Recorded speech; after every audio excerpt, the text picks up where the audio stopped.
माधुरी, वो लोग बच्ची को फिर से पीट रहे हैं। हाँ, आवाजें यहाँ तक आ रही हैं। मैं पुलिस को फोन लगा रहा हूँ। मयंक, तुम्हें क्या लगता है आवाजें सिर्फ हमें ही सुनाई दे रही हैं? आस पड़ोस में और किसी को नहीं सुनाई दे रही? माधुरी, वो एक छोटी बच्ची है। संघवी परिवार भी जानता है कि वो एक छोटी बच्ची है। मैं कुछ नहीं जानता, पर अब मैं हाथ पर हाथ धरे बैठ नहीं सकता।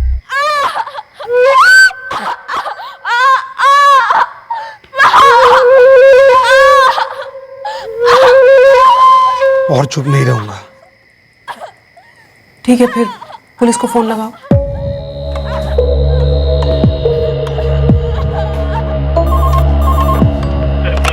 रजत बाग पुलिस स्टेशन। सर, मैं नयन विहार कॉलोनी से बोल रहा हूँ। बोलिए। सर, हमारे पड़ोस में एक विनय संघवी करके रहते हैं। उनके यहाँ एक छोटी बच्ची काम करती है। उस छोटी बच्ची के साथ बहुत बुरा व्यवहार हो रहा है। हर रात उसे पीटा जा रहा है। उसकी चीखों की आवाजें सुनाई दे रही। कौन है ये लड़की? ये सब कब से चल रहा है? सर, लड़की कौन है वो तो मैं नहीं जानता। शायद उसे कहीं बाहर से लेकर आए, पर सर पिछले 4-1 महीने से लगभग हर रात उसकी चीखों की आवाजें आ रही। विनय संघवी नाम बताया ना? जी। एड्रेस? नयन विहार कॉलोनी, बंगलो नंबर 34। ठीक है, हम चेक करते हैं। मयंक, चीखें बंद हो गई हैं।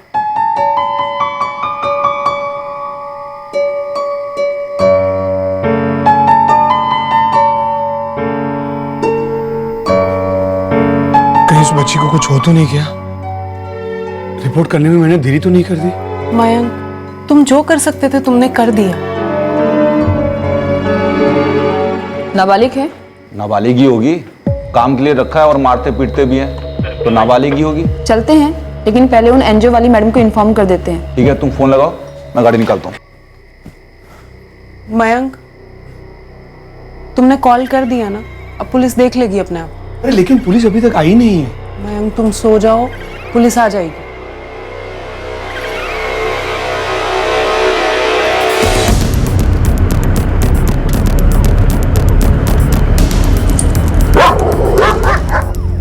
आगे ले, आगे होगा चौंक।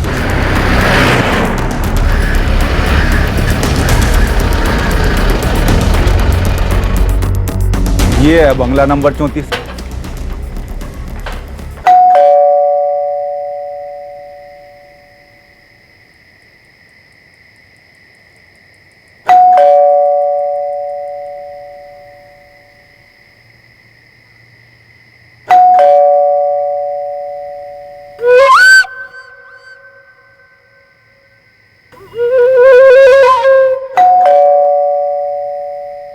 लगता है घर पर कोई है नहीं।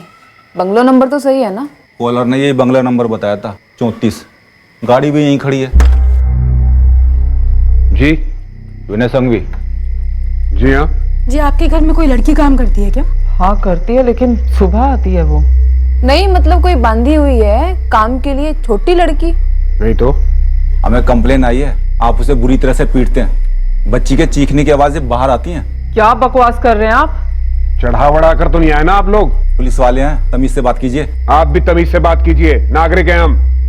रात के 12:30 बजे धमक गए, ऊपर से वाहियात सवाल कर रहे हैं। कंप्लेन आई है आपके खिलाफ। नाम विनय संघवी, 34 नंबर बंगलो, नयन विहार कॉलोनी। आप ही है ना?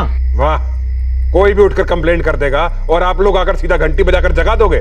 हमें चेक करना पड़ेगा अंदर। क्यों चेक करना? और क्यों चेक करने दूंगा मैं? देखिए सर, कंप्लेन दर्ज हुई है और हमें हमारा काम करने दीजिए। अरे कोई भी आपसे कुछ भी कह देगा कि यहाँ ये हो रहा, आप मान लोगे? गलत है ये। वर्दी में गुंडागर्दी कर रहे हैं आप लोग। हम एनजीओ नया भविष्य से हैं। किसी भी माइनर की कोई भी खबर आती है तो हमें चेक करने का ऑथराइजेशन है। आप लोग अगर कोऑपरेट नहीं करेंगे तो हमें हायर अथॉरिटीज को कॉल करना पड़ेगा और हम फिर चेक करेंगे।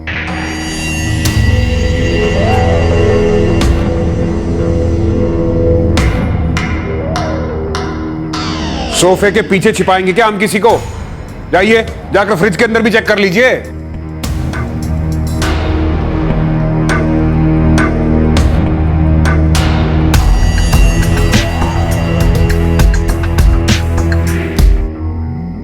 ये क्या कर रही हैं आप?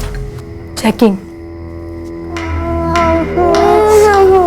कुछ नहीं हो बेटे, कुछ नहीं, कुछ नहीं, कुछ नहीं, कुछ नहीं। मम्मा यही है पास में।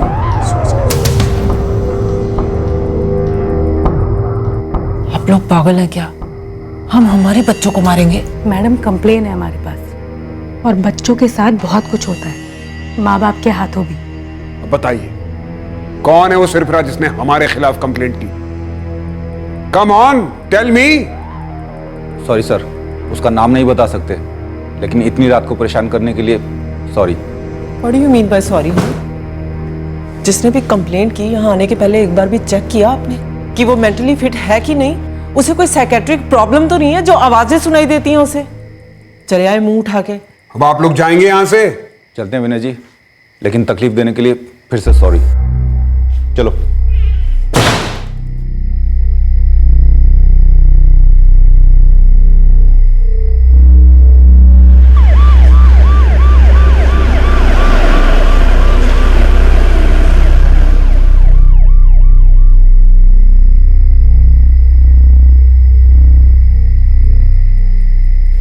माधुरी,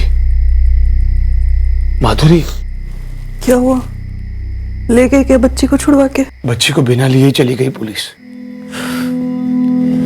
मयंक सो जाओ, उन्होंने पुलिस को पैसे खिला दिए होंगे। बच्ची को कुछ हो तो नहीं गया?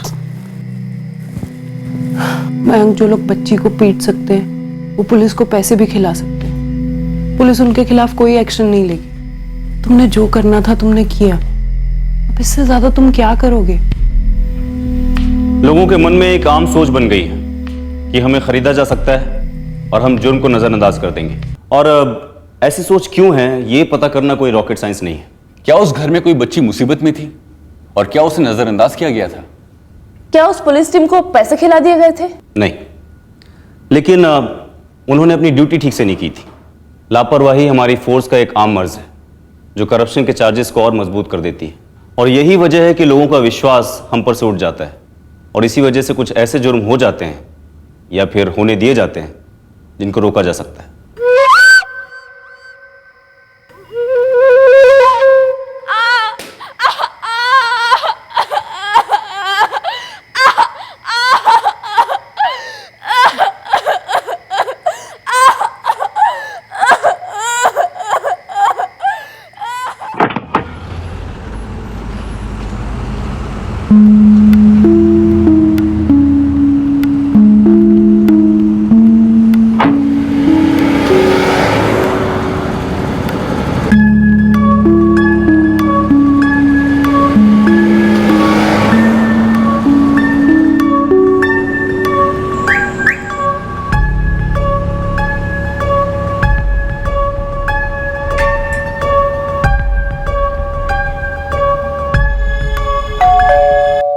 अब इससे ज्यादा कोई क्या कर सकता है? कल रात पुलिस जाने के बाद फिर से उस बच्ची की चीखने की आवाज सुनाई दी। अगर उस बच्ची को कुछ हो गया ना तो मैं अपने आप। मयंक, मैंने भी आवाज सुनी, मुझे भी दुख होता है मयंक, लेकिन अब हम दोनों को इग्नोर करना सीखना होगा। सोसाइटी में और भी लोग हैं, सब चुप हैं, सब जानते हैं सांघिक कपल कैसा है। कितने निर्दयी लोग हैं। हम निर्दयी नहीं हो सकते। अगर उस बच्ची को कुछ हो गया तो मैं अपने आप को माफ नहीं कर पाऊंगा कि मेरे सामने उस पर अत्याचार हो रहा था और मैं कुछ नहीं कर सका। मयंक, तुम बिना किसी बात के गिल्ट फील कर रहे हो। हमने तो कुछ किया भी नहीं। वही तो, हमने कुछ किया नहीं, उसी बात का गिल्ट है। सर, आपका नाम क्या है? मयंक अवस्थी। ट्रीटमेंट ले रहे हैं आप किसी मेंटल प्रॉब्लम का? मतलब? विनय संघवी के बंगले का एक एक इंच छान मारा हमने, कोई बच्ची नहीं मिली वहां। लेकिन सर, आपके जाने के बाद मैंने फिर से उस बच्चे की चीखें सुनी थी। देखिए मिस्टर मयंक अवस्थी जी, दिमाग के साथ साथ अपने कानों का भी ट्रीटमेंट करवाइए। उनके घर पे कोई बच्ची नहीं है, बस उनकी खुद की एक बेटी है। उन पर झूठा इल्जाम लगाकर अपनी पर्सनल दुश्मनी मत निकालिए। सर, मेरी बात समझिए, मेरी कोई पर्सनल दुश्मनी है ही नहीं उनके साथ। उस घर में एक बच्ची है और मैंने संघवी परिवार को देखा है उसके साथ बदसलूकी करते हुए। ये मंगाया था मैंने। क्या लेके आई है तू?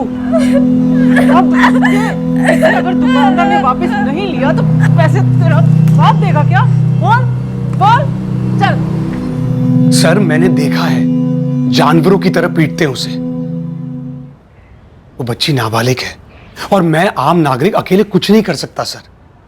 पर आप कानून है, आप प्लीज सर उस बच्चे की मदद कीजिए, कुछ कीजिए उसके लिए। बॉस तू एक बात समझ ले, तुझ पे 2 चार्ज एक साथ ठुकेंगे, एक लॉ को मिसयूज करने का, दूसरा कानून का गलत फायदा उठाकर। Sir good morning. मॉर्निंग, किससे बात हो रही है? कौन परेशान कर रहा है? सर ये एक बंदा है, अपने सामने वाले की बेबुनियाद कंप्लेन लिखवाना चाहता है। दिखाओ 1 मिनट।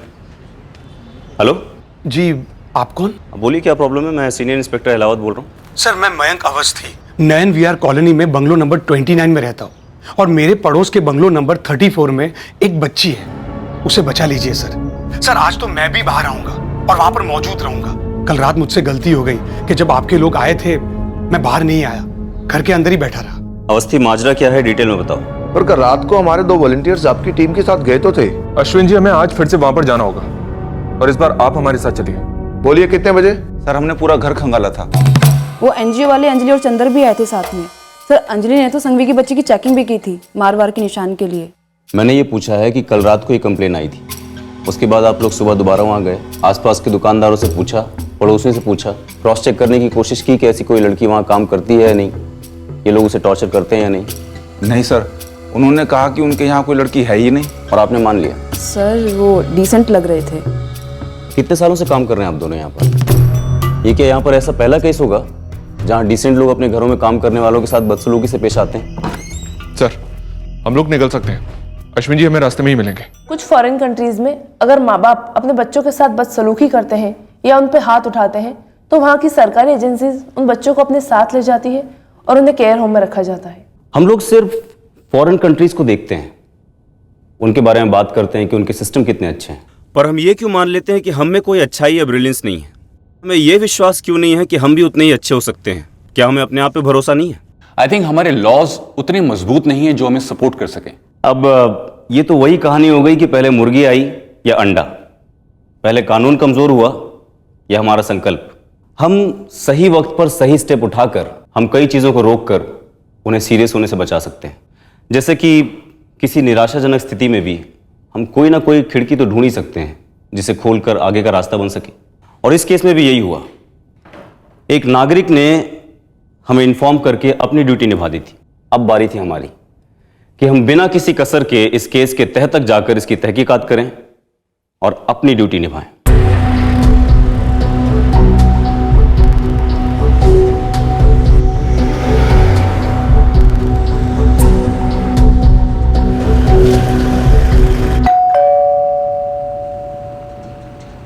तुम्हें नहीं लगता तुम इस सब में कुछ ज्यादा ही इन्वॉल्व हो रहे हो? मुझे नहीं पता माधुरी, मैं तो सिर्फ इतना जानता हूं कि मैं इस बात का बोझ लेकर जी नहीं सकता कि कोई मुसीबत में था, मैं उसकी मदद कर सकता था और मैंने नहीं की।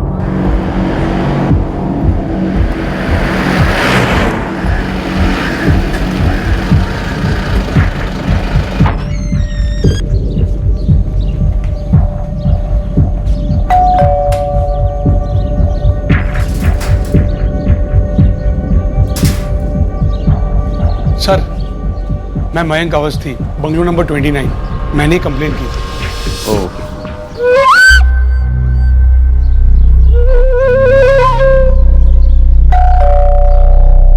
कल रात को भी इतनी ही देर लगी थी दरवाजा खोलने में? जी सर। सर ये तो कुछ ज्यादा ही टाइम लग रहा है।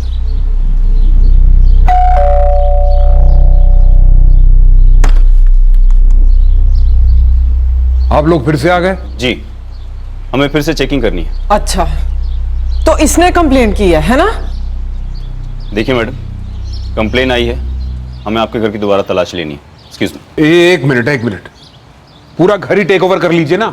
हम वहां अपने बच्चों को लेकर सड़क पे सो जाते हैं, आप तो भगवान हैं, कुछ भी कर सकते हैं आप। कहीं और से गरीब लड़की लाकर यहाँ प्लांट भी कर सकते हैं, कुछ भी नया तो है नहीं आपके लिए। सर ये आदमी झूठ बोल रहा है, मैंने खुद उस बच्ची को इस घर में देखा है।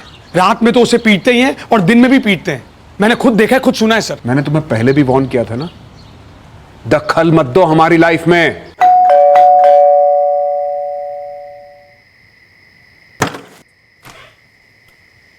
यस, मैंने देखा है आपकी वाइफ उस बच्ची को पीट रही थी। कौन हो आप? काफी बुरी तरह से पीट रही थी और ये बहुत गलत है। कौन है विनय?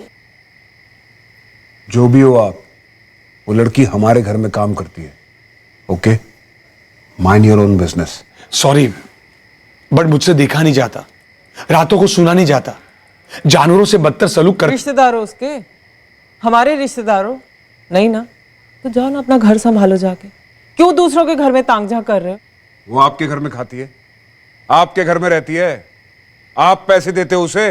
वो जो कुछ भी हो, उसे मारना गलत है। अबे ओ महात्मा, अपने घर को संभाल, चल। ये पागल है इंस्पेक्टर। दरअसल थोड़े पागल हम भी हैं। अगर साइड नहीं हटे ना तो साइड हटा देंगे।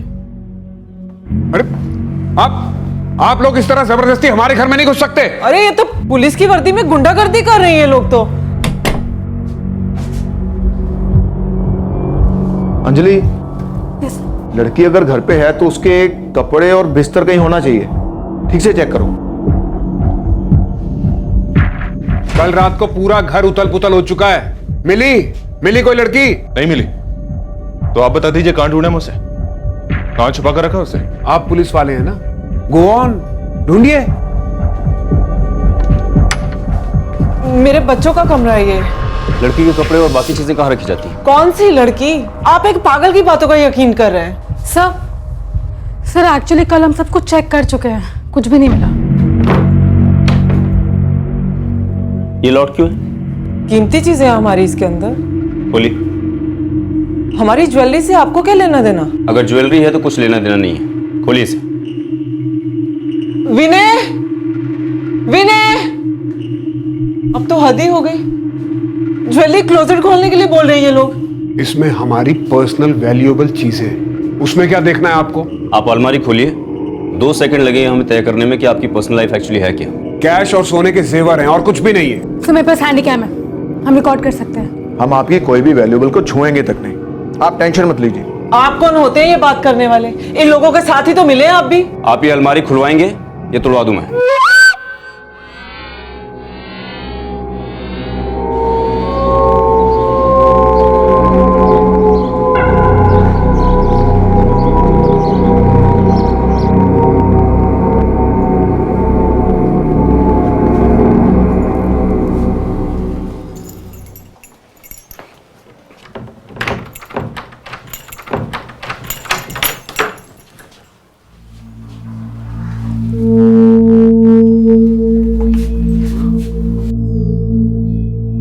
God sir.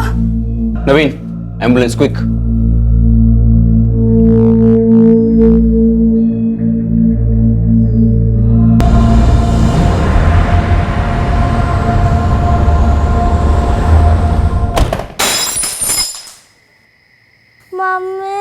मम्मी क्या हुआ बेटा? कुछ गिरा। मम्मा ने भी सुना। आप सो जाओ, मम्मा देख लेगी। हाँ, सो जाओ सो जाओ।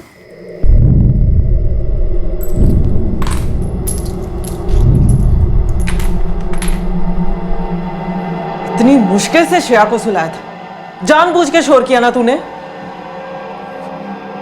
नहीं दीदी, वो गलती से गिलास फिसल गया। फिसल गया मतलब? अब मेरा हाथ भी फिसलेगा।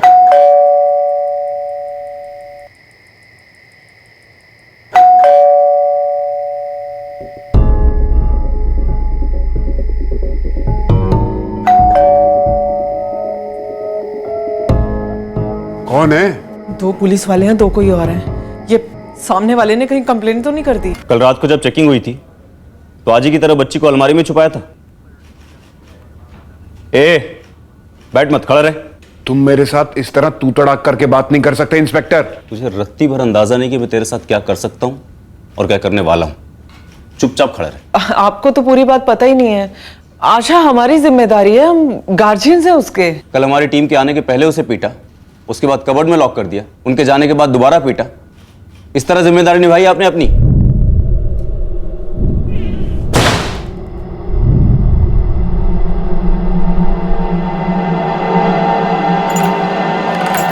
कंडीशन कैसी है doctor? She is very critical. मुझे नहीं लगता कई दिनों से बच्ची को कुछ खिलाया गया है। बॉडी पर काफी मार्क्स भी हैं, शायद उसे मारने के लिए। और भी पता नहीं क्या क्या चीजों का इस्तेमाल किया गया है। क्या मिल सकते हैं उससे भी? अभी तो वो बेहोश है, आप 2 घंटे बाद मिल सकते हैं। खिलाया नहीं? What nonsense. वो जितना खाती थी उतना देते थे उसको। खाती थी और सो जाती थी, काम तो कोई ढंग से करती नहीं थी वो। 14 साल की बच्ची है वो। तो हमारे भी बच्चे हैं, हमको बच्चों के साथ कैसे डील करते हैं बहुत अच्छी तरह से आता है। तो अपने बच्चों को भी चाकू से काटता है तू, उनको भूखा मारता। जबान संभाल के बात करो। हाँ, मैं तुम्हारा कोई ये गली का गुंडा या कोई जेब कतरा नहीं हूं। तो कौन है तू? हाँ, कौन है? होलसेल मार्केट के बड़े बड़े डीलर्स मेरा नाम बड़ी इज्जत से लेते हैं, तो ये गालियां तुम्हें बहुत महंगी पड़ेंगी। अच्छा, साले कुत्ते, उस बच्ची को तो बड़ी सस्ते दामों में खरीदा होगा तूने। जितनी गालियां देनी है दे दो, अभी बाद में उतना ही पछताओगे तुम। कहां से उठाया था उस बच्ची को?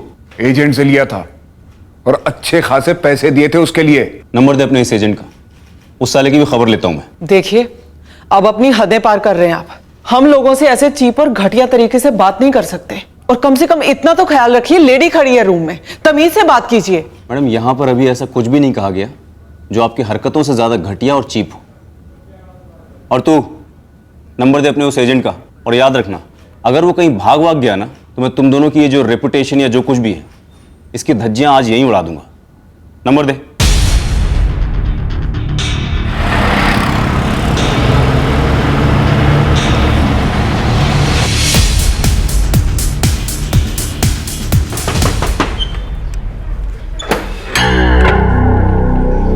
जी, अजीत कौशल तू ही है ना? जी मैं ही हूँ। विनय को जानता है? विनय संघवी? हाँ जानता हूँ। क्या हुआ साहब? अरे सर बैठ, सब बताता हूँ। अरे साहब बात तो बताओ, क्या हुआ साहब? क्या वो बच्ची बच पाई और उसके माँ बाप ट्रेस हुए? आप लोगों को फिक्र हो रही है ना? हाँ, वो बच्ची छोटी थी ना। देखिए, बच्चे सबसे ज्यादा वल्नरेबल और सबसे ज्यादा सुरक्षित होते हैं। यही वजह है कि लोगों को उनकी फिक्र होती है, और हमें और ज्यादा फिक्र इसलिए होती है क्योंकि हमारी इस वर्दी का मतलब है सुरक्षा। ये वर्दी हमें कई सारे पावर्स देती है, लेकिन कुछ लकीरें भी खींचती है। अब रूल्स हैं, लेकिन अफसोस कि क्रिमिनल्स के लिए कोई रूल नहीं होता। इसलिए जब कभी आपके पास किसी बच्चे का केस आए, मिसिंग, किडनैपिंग या फिर ह्यूमन ट्रैफिकिंग का, तो हर ऑफिसर को चाहिए कि वो अपनी इंस्टिंक्ट और इंसानी सूझबूझ का इस्तेमाल करके पूरे जोश के साथ इन्वेस्टिगेशन करे। हम किसी बच्चे की जान बचा सकते हैं।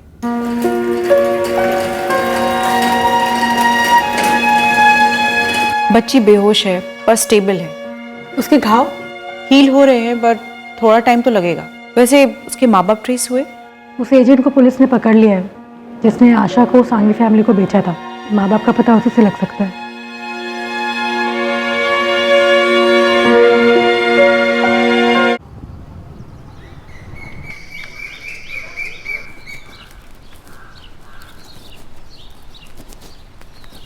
मालिक, तुम ही रघबीर हो? हाँ मालिक। जल्दी बोलो, काम क्या है? बेरूड़ी गांव से हूँ मालिक, 3 दिन से यहाँ आ रहा हूँ। आगे बोलो भाई। मालिक, सुना है आप बाहर गांव नौकरी लगवाने का काम करते हैं? हाँ करते हैं। तुम्हें क्या काम है?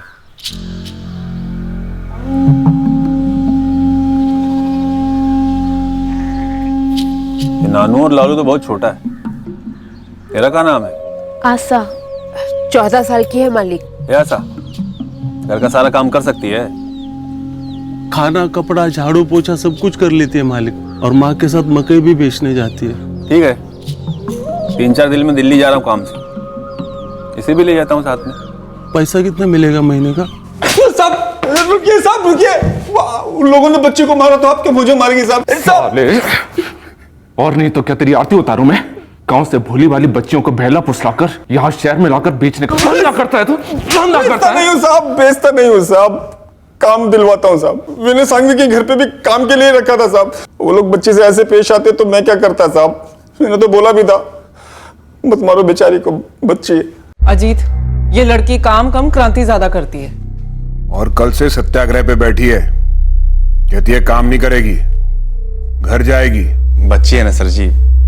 मैडम, मैं बात करता हूँ आशा से। काम नहीं करेगी तो पैसा नहीं मिलेगा। पैसा नहीं मिलेगा तो तेरे माँ बाबा और दोनों भाई भूखा मरेंगे वहां बेरूड़ी में। नहीं भैया, ये लोग मुझे बहुत मारते हैं, हर बात के लिए मारते हैं। बर्तन ठीक से नहीं धोए उसके लिए भी मारते हैं, कपड़ा ठीक से नहीं धोया उस बात के लिए भी मारते हैं। सनी, श्रेया दोनों बच्चे हैं, मुझे लगा मुझे उसके साथ अच्छा लगेगा, लेकिन वो दूध नहीं पीते, उस बात के लिए भी मुझे ही मार पड़ती है। और अब तो वो भी इन सब की तरह हो गए हैं, जो हाथ लगता है उससे मुझे मार देते हैं। मैं यहाँ काम नहीं करूँगी भैया, मुझे घर जाना है। अरे अरे आशा, बैठ बैठ, यहाँ बैठ। देख आशा, तू अपने घर वालों के बारे में सोच। कितना उम्मीद है उन लोगों को तुझसे। तू काम करेगी, उन लोग का जिंदगी अच्छा होगा। अब सब कुछ तेरे पर है आशा। और मैं तुझे वहाँ ले भी जाऊँ, लेकिन तू वहाँ करेगी क्या? वापस भुट्टा बेचेगी? मुझे माँ बाबा से बात करनी है, ये लोग एक फोन भी नहीं लगाने देते। अरे इतना सा बात, ले अभी लगा। लेकिन सुन, मैं दुखड़ा ना रोने बैठना, उनको उदास हो जाएंगे ना। अरे आशा बेटा, कैसे है तू? ठीक तो है ना बेटा? खुश है ना? हाँ बाबा, नानू, लालू, माँ सब कैसे हैं? सब ठीक है बेटा। याद बहुत आती है तेरी। मुझे भी आती है बाबा, माँ को दो ना। अरे सरूड़ी गांव आया हूँ बेटा सबके साथ। वो अपना बेरूडी का काम ठीक से चल नहीं रहा है ना, तू रात को फोन करना। रात को घर में सब होंगे, सब बात करेंगे तेरे से, खुश हो जाएंगे सब। करूँगी बाबा, सबको मेरी याद देना। ठीक है बेटा। बेटा तेरी तनख्वाह हो गई? यहाँ बड़ी बुरी हालत है, जल्दी पैसे भेज देना बेटा। जी बाबा, जैसे देंगे भेज दूंगी।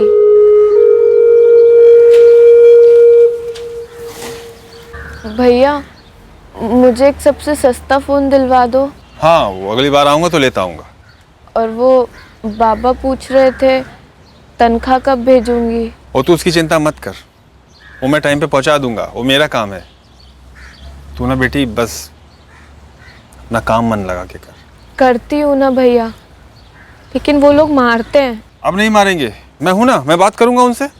अरे मारे नहीं तो क्या आरती उतारे उसकी? जानबूझकर हर काम धीरे और गलत करती है वो। बच्ची है मैडम, तो डिश वॉशर या वॉशिंग मशीन नहीं कि लाद दो, थोड़ा तो केयर करो सर। केयर करूं?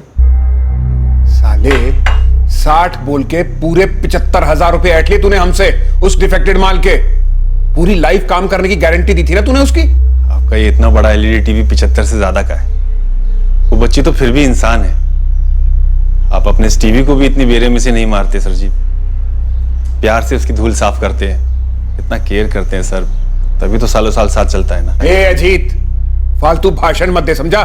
भाषण नहीं दे रहा हूं साहब, प्रैक्टिकल बात कर रहा हूं। ये टीवी कीमती है, लेकिन आशा किसी इंसान की बच्ची है साहब, कीमती टीवी से भी कीमती।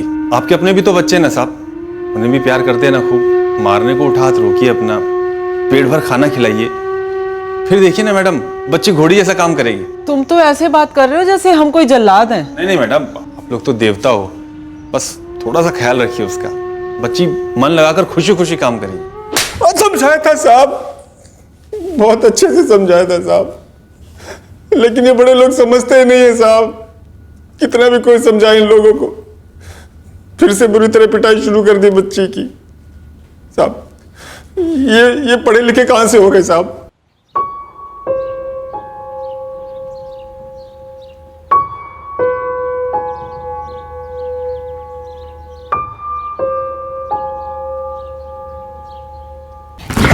साले, उस बच्ची की वैसी हालत देखकर भी तुझ पर कोई असर नहीं हुआ? हुआ साहब, बहुत असर हुआ।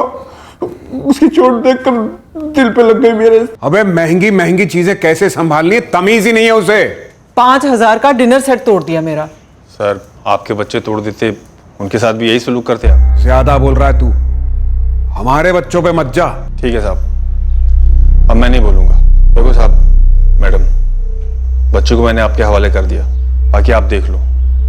ऐसे बार बार आकर मैं आशा को समझा नहीं सकता। अरे आप लोग थोड़ा सुधरो, बच्ची भी थोड़ा सुधर जाएगी, बाकी आप देख लो साहब। वाह, बड़ी आसानी से पल्ला झाड़ लिया तूने। मैंने उपाय बता दिया साहब, बाकी आप पर है, आप कैसे संभाल लेते हो। हजारों लड़कियों को काम पर लगाया साहब हमने, हर घर में छोटी मोटी परेशानी होती ही है।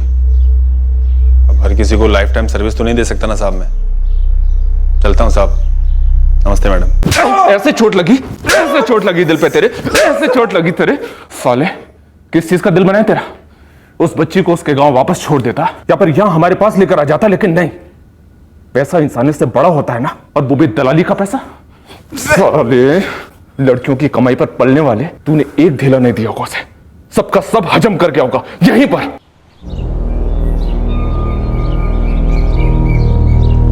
मालिक, आशा का है? काम पर है भाई। ठीक तो है? ठीक काहे नहीं होगी? एक बार फोन पर बात हुई थी बस, वो भी आपके फोन से। अब वो पैसे कमाते हैं, काम करते हैं, तो एक फोन तो ले सकती है ना। ठीक है, काम करती है, पैसा कमाती है, लेकिन बड़े शहर में काम से फुर्सत कहाँ के जाके अपना फोन खरीदे और तुम्हें फोन करे। हर महीना 1000 रुपए देने की बात हुई थी ना मालिक। अभी 5 महीना हुआ गए, तुम अभी से पीछे पड़ रहे हो यार। मालिक, बेटी को भेजा था ताकि हमारे घर में पैसा आ सके, हमारा पेट भर सके।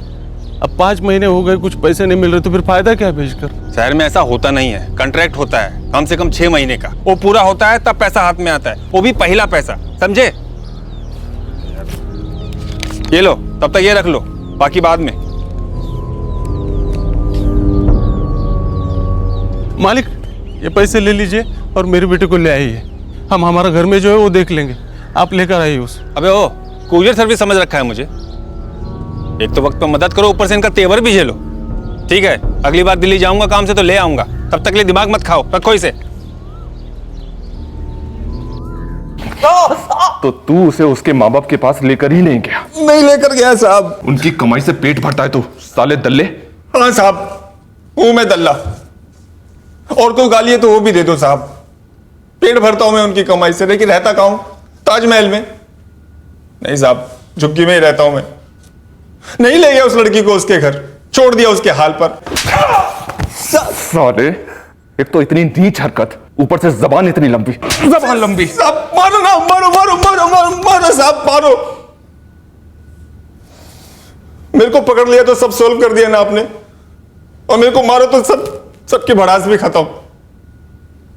मेरी वजह से तो ना साहब उस लड़के के घर में जो हाल है, बाकी लोगों का जो हाल है, मेरे गांव में आजू बाजू में, सब मेरी वजह से है ना साहब। हम लोग अपनी आधी जिंदगी हाईवे किनारे भुट्टा सेक सेक कर अपनी जिंदगी सेक डालते। ए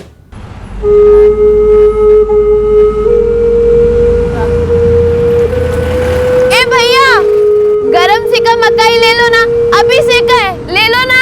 मेरी वजह से ही ना साहब टूरिस्ट जितने आते हैं उतने भी 10 रुपए का भुट्टा 5 रुपए में खरीदने के लिए तोल मोल करते हैं। मेरी वजह से ही ना साहब हम जैसे हालात में लोग पैदा होते हैं, और कई कई तो उसमें मर भी जाते हैं साहब। लेकिन करे तो करे क्या साहब, आगे बढ़े तो कहां बढ़े। ये लड़की आशा, ऐसे कई बच्चे हैं साहब, एक तरफ वहां कोई आगे बढ़ाने के लिए पहुंचता नहीं, स्कूल खोल देते हैं, स्कूल जाओ तो नक्सली धमकी देते हैं। करे तो क्या करें साहब, इधर कुआ उधर खाई। मुद्दा भुट्टा है साहब, वो 5 का 10 मिलने वाला भुट्टा आप जाके खाइए कभी उस इलाके में, और डंडी फेंकिए हवा में, सीधा किसी ना किसी आशा को जाकर लगेगा। कितनी आशाएं हैं वहां पर जो निराशा में डूबी हुई हैं। वहां हम कोने में पड़े सड़ते हैं, हमें वहां सड़ाते रखने के तरीके पर पीएचडी की जाती है। यही लोग तय करते हैं कितनी सस्ती है हमारी जिंदगी आजकल के दौर में। हाँ, हमारे जैसे लोगों को कुछ नोटों के हरे पत्ते और पेट भर बिरयानी मिल जाती है 5 साल में एक बार। मैं कोई शौकिया दल्ला नहीं बना साहब। वो लड़की भी शौकिया किसी सेठ के घर में झाड़ू पोछा नहीं कर रही थी, फोकट में मार नहीं खा रही थी। और है क्या साहब, हमें भी अपनी चमड़ी प्यारी है। कौन देखे दूसरा जी रहा है या मर रहा है, दुख हुआ था। लड़की पिस रही है, पिट रही है, लेकिन क्या करता मैं, क्रांतिकारी बनता। अपना पेट संभालने की औकात नहीं, जमीर क्या पालूं मैं। ऐसी बातें करके तू क्या समझ रहा है अपने आप को? क्या नहीं है तू बहुत बड़ा महात्मा है? तू सिर्फ एक दल्ला है साले। ठीक है साहब, मान लिया जो आप कह रहे हो। अब आप बताओ क्या करूं मैं। हमारी बेइज्जती करके आप लोगों का दिल भर गया हो तो हम लोग घर जा सकते हैं। बेइज्जत उन्हें किया जाता है जिनकी कोई इज्जत हो। आप दोनों अंडर अरेस्ट हैं, लॉकअप में डाल दो इनको। 1 मिनट, किस जुर्म में? देखिए, हमारे बच्चों का स्कूल छूटने वाला, उन्हें पिकअप करना है हमें। और फिर हमारा जुर्म क्या है?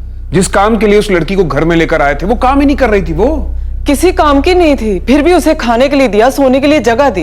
नहीं तो दिल्ली की सड़कों पे कहीं भीख मांगती रहती, कोई उठा के ले जाता और गंदे धंधे में डाल देता उसको। आप दोनों के अगर कोई रिलेटिव है तो उनको फोन कर दीजिए, आपके बच्चों को पिकअप कर लेंगे। और हाँ, जिस बच्ची को आपने बेरहमी से पीटा था उसके माँ बाप को आने में अभी भी कम से कम 2 दिन लगेंगे। और हाँ, बच्ची की ट्रीटमेंट का खर्चा आप दोनों देंगे। उसकी सैलरी तो पूरी देनी है, बाकी के जो खर्चे वगैरह हैं, लीगल कॉस्ट वगैरह, वो सब आप पे करेंगे। लूटो भाई, और लूटो। अरे लेके जाओ इनको, ले जाओ। ए, हाथ मत लगाओ, चल रही हूं ना। पिद्दी सी लड़की के लिए हमें बेइज्जत कर रहे हैं, छोड़ो।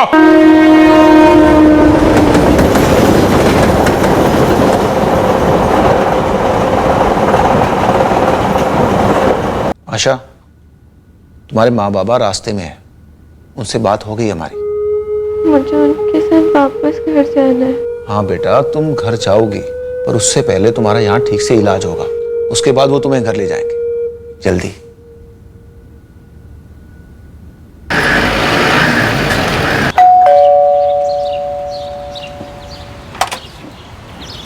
Hello sir. हेलो। बच्ची कैसी है सर? हॉस्पिटल में रिकवर हो रही है, जल्दी ठीक हो जाएगी। मिस्टर अवस्थी, सबसे पहले सॉरी, हमारे डिपार्टमेंट ने आपके साथ उस दिन फोन पर बदतमीजी की। वो सब ठीक है, बच्ची बच गई, वो मेन बात है। जी, लेकिन बच्ची बची नहीं बल्कि आपने उसे बचाया है।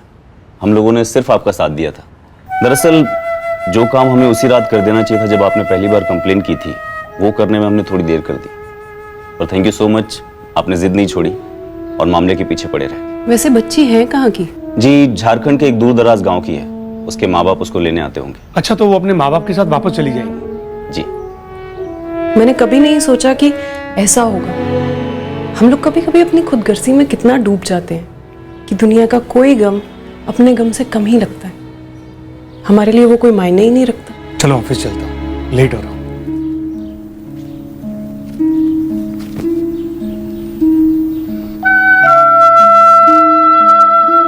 साहब, हम लोगों को भनक तक नहीं थी कि हमारी बेटी के साथ इतना बुरा सलूक हो रहा है। देखिए, ये बता ही नहीं सकती थी, डरी हुई थी रघुवीर जी। कौन लोग थे वो जिन्होंने हमारी बेटी को इतना मारा? क्यों मारा साहब? एक बार मिल सकते हैं उनसे? क्यों? बस जानना चाहते हैं कि हमारी बेटिया को उन्होंने इतना क्यों मारा। गलती क्या थी आशा की? गलती आशा की कभी थी ही नहीं रघुवीर जी। गलती किसी की नहीं,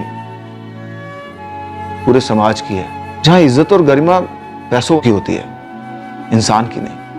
देखिए, हमने आशा से बात कर ली है, उसकी काउंसलिंग भी कर ली है। बाहर के जख्म थोड़े जल्दी भर जाएंगे, पर दिल के जख्म भरने में थोड़ा समय लगेगा। आप लोग इसे घर लेकर जाइए और खूब प्यार कीजिएगा। प्यार से बेहतर कोई भी दवा नहीं है। आशा अपने माँ बाप के साथ अपने गांव लौट गई।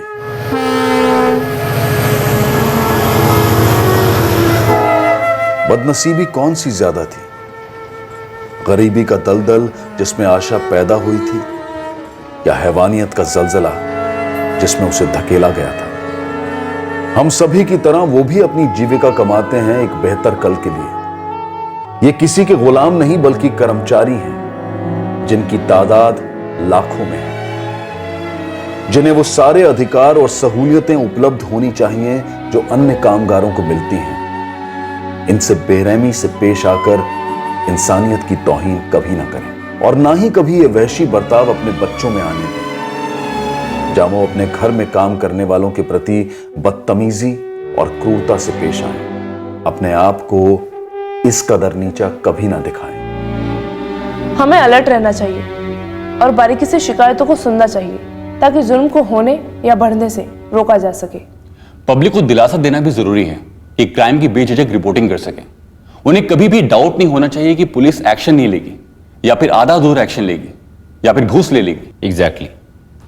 इसीलिए ये बहुत जरूरी है कि हर इन्वेस्टिगेटिंग ऑफिसर, जैसे कि आप सब, कल को जब आपकी पोस्टिंग होगी और आप जाकर उस कुर्सी पर बैठेंगे, तो ये याद रखिएगा कि आप लोग भगवान नहीं हैं, आप पब्लिक सर्वेंट हैं, और वो पब्लिक आपकी भगवान है। जो आदमी डर डर के मुसीबत में आपके पास शिकायत लिखवाने आया है, उसको कॉन्फिडेंस देना, उसको हिम्मत देना, उसको अपनी बात कहने का मौका देना, और सबसे बड़ी बात, उसे इज्जत देना। ये हमारी ड्यूटी है। भाई क्रिमिनल्स को हमसे डर लगना चाहिए, हम पब्लिक को नहीं। लेटेस्ट आंकड़े और रिपोर्ट्स बताती हैं कि हाल ही में हमारे देश में हुए डीमोनेटाइजेशन की वजह से हमारे देश के ट्रैफिकिंग माफिया और कारोबार दोनों पर जबरदस्त वार हुआ है। हम तहे दिल से ये आशा करते हैं कि ये सारा अवैध, अमानवीय और घिनौना नेटवर्क हमेशा के लिए खाक हो जाए, दफन हो जाए, ताकि आशा जैसी मासूम बच्चियों की नई जिंदगियां सुरक्षित माहौल में खिल सकें, फिर वो चाहे देश के सबसे पिछड़े या दूर दराज इलाके में ही क्यों ना। नाम श्रीधर रंगा है। लाश की पॉकेट से हमें एक आधार कार्ड मिला है जिसमें केयर ऑफ एड्रेस में आपका नाम है अरविंद मुदिराज। साहब मुझे यकीन नहीं हो रहा, वो मेरा भाई नहीं हो सकता साहब। गीता जी क्या आपका भाई है? ये आधार कार्ड तो उसी का है, फिर भी मुझे यकीन नहीं हो रहा साहब कि मेरा भाई शराब के नशे में था। साहब श्रीधर कभी शराब ही नहीं पीता था साहब।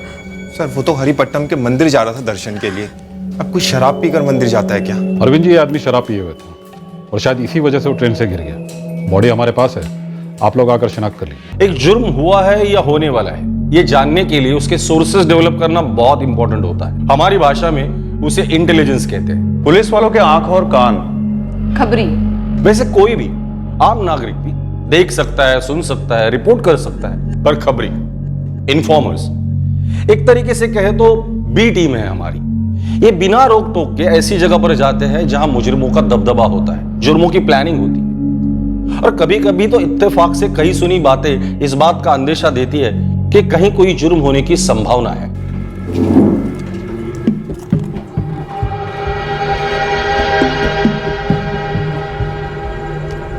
कुछ सुना का क्या मतलब होता है गोविंद?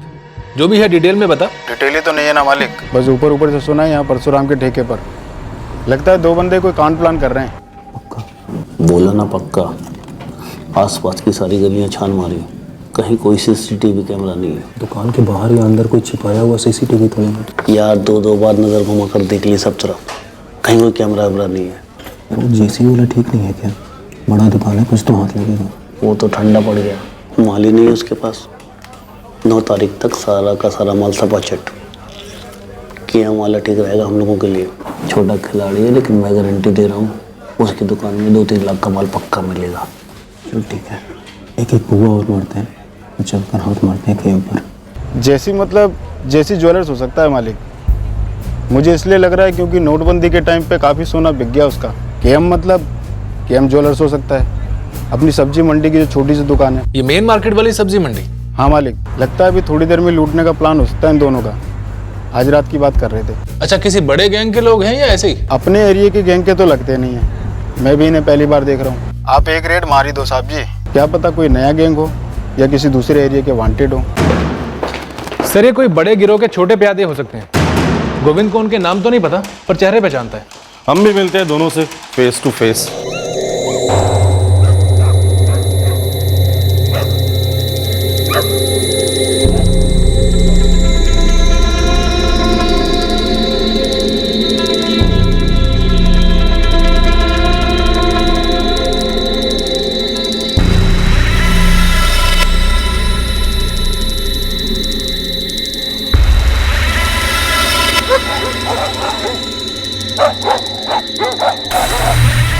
सही दुकान चुनिए, या वाकई में सीसीटीवी नहीं है। बस सर, दोनों कहीं ज्यादा पी पाकर लूटने का प्लान कैंसिल ना कर दे, पता लगे हमें खाली हाथ लौटना पड़ा।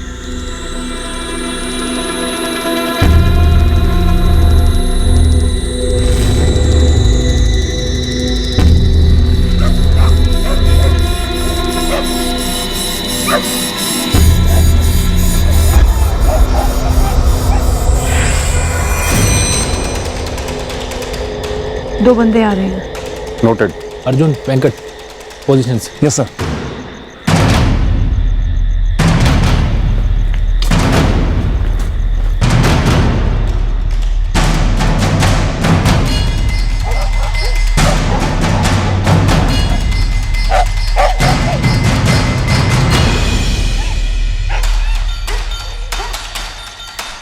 यही हमारा टारगेट लगते हैं। नंदिनी, और कोई दिख रहा है? अभी तक तो कोई नहीं दिख रहा। इन दोनों को इनका काम शुरू करने दो।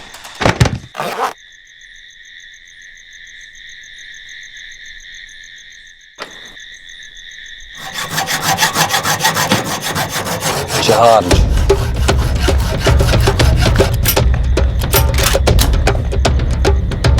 हाथों पर अगर हथियार निकालने की कोशिश की तो जान निकाल दूंगा। अब है कुमार, और कितने लोग हैं तेरे गैंग में? कहाँ का है तू? सर कोई गैंग नहीं है सर, मैं और मेरा दोस्त राजू दोनों ने मिलकर कुछ ऐसा करने को सोचा। इससे पहले कभी कोई गलत काम नहीं किया सर।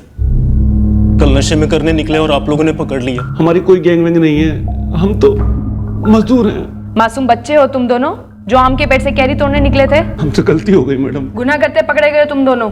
चल बता, चुन चुन कर केएम ज्वेलर्स ही क्यों चुना? साहब कुछ दिनों से हम दोनों बहुत परेशान थे, पैसों की तंगी चल रही है। अरे बाप रे, क्या अनोखी परेशानी। मतलब तुम दोनों के अलावा दुनिया में तो किसी के पास पैसों की परेशानी है नहीं, और हल क्या ढूंढा कि चलो ज्वेलर की दुकान लूटते हैं। प्लान कैसे बनाया? सब कई दुकानों का मुआयना किया और फिक्स कर दिया केएम को लूटेंगे। राजू ने फिक्स किया था। सच सच बता, और कौन कौन लोग हैं तेरे गैंग में, और इससे पहले कितनी दुकानें लूटी हैं, क्या क्या कांड किए हैं, सब सच बता। यकीन करो साहब, कोई गैंग के नहीं है। ये हम दोनों की पहली चोरी थी जो पूरी नहीं हुई। सर, इस अभय कुमार और राजू का कोई क्रिमिनल रिकॉर्ड तो नहीं है। फोटो के साथ हर पुलिस स्टेशन में पूछा था? हाँ सर, और यहाँ एक कंस्ट्रक्शन साइट पर ये दोनों मजदूरी करते हैं। मतलब ये पहली बार था? अभय और हमारे अलावा वहाँ कोई आने वाला नहीं था। हमारी कोई गैंग वैंग भी नहीं मैडम। कोई ना कोई तो कारण जरूर होगा कि तुमने जोहरी की दुकान लूटने की सोची। चल बता, आइडिया कहाँ से आया? हमें रातों रात मालदार बनना था, उस गंगा के जैसे। गंगा? ये गंगा कौन है? शामू दिल करे तो और पैसे मांग ले, लेकिन बाइक ठीक से साफ करना। काम चोरी बिल्कुल पसंद नहीं है मुझे। तो जोहरी की दुकान लूटने का आइडिया तुम लोगों को गंगा ने दिया या उसे देखकर तुम्हारे दिमाग में आइडिया आया? उसे देख के आया मैडम। करता क्या है गंगा? पहले तो किराए का ऑटो चलाता था, अब दो ऑटो खरीद के भाड़े पे चढ़ा दिए। बाइक भी नहीं ली है इस गंगा ने, उसके साफ सफाई के लिए एक लड़का भी रखा हुआ है। हम सोचने लगे इतने पैसे इतनी जल्दी कहाँ से आए इसके पास? या तो लॉटरी लगी होगी, ये तो जरूर कोई 2 नंबर ही काम किया होगा। ऐसा भी हो सकता है कि रातों रात अमीर हुआ ये ऑटो ड्राइवर गंगा इन्हीं के गैंग का मेंबर हो। दोनों साफ साफ मना कर रहे हैं सर। ये गंगा भी उन्हीं की बस्ती का है, मालविका नगर। गोविंद खबरी को इस गंगा के पीछे लगा दो, पता तो चले कि एक मामूली ऑटो ड्राइवर रातों रात अमीर कैसे बन गया, जिसे देखकर ये दो फर्स्ट टाइमर्स कूद पड़े जुर्म की दुनिया में। ऐसा क्या कांड किया था इस गंगा ने जो पकड़ा नहीं गया? ये लो। रुक रुक रुक रुक, चल अंदर, चल चल।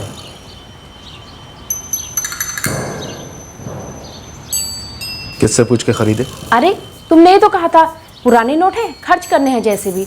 और फिर वो अपना जोहरी है ना, मान गया पुराने नोट लेने को।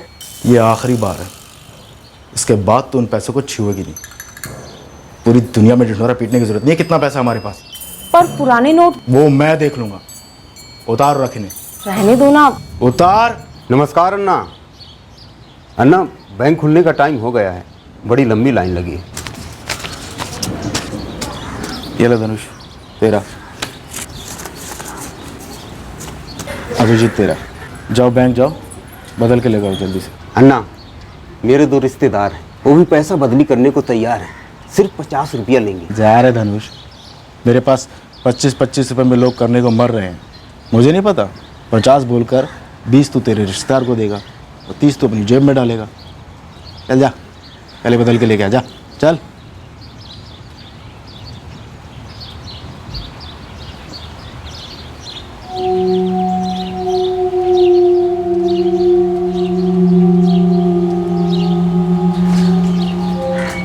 रोज रोज ये मनुष्य शक्ल लेके आना मेरे पास जरूरी है लोकेश।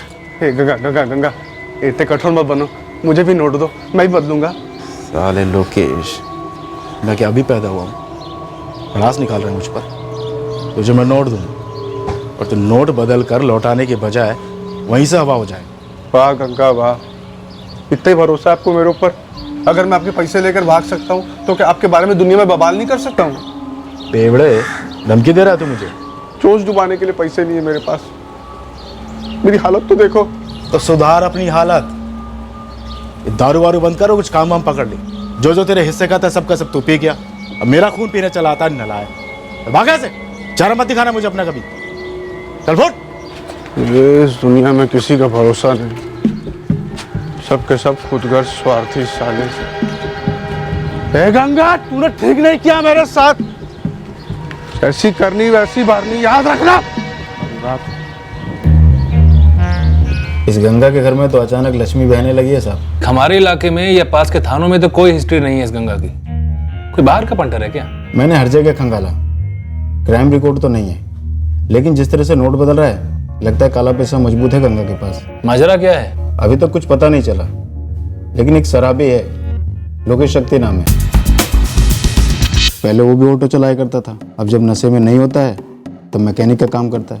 एक टाइम गंगा का खास था, अब गाली देता है। तो उंगली डाल लोकेश की हलक में, उसके पेट में जरूर कुछ होगा। जुबान पर है मालिक, हर दिन लड़ता है गंगा से, भरोसे का वास्ता देता है, कहता है मेरी जुबान नहीं खुलेगी गंगा।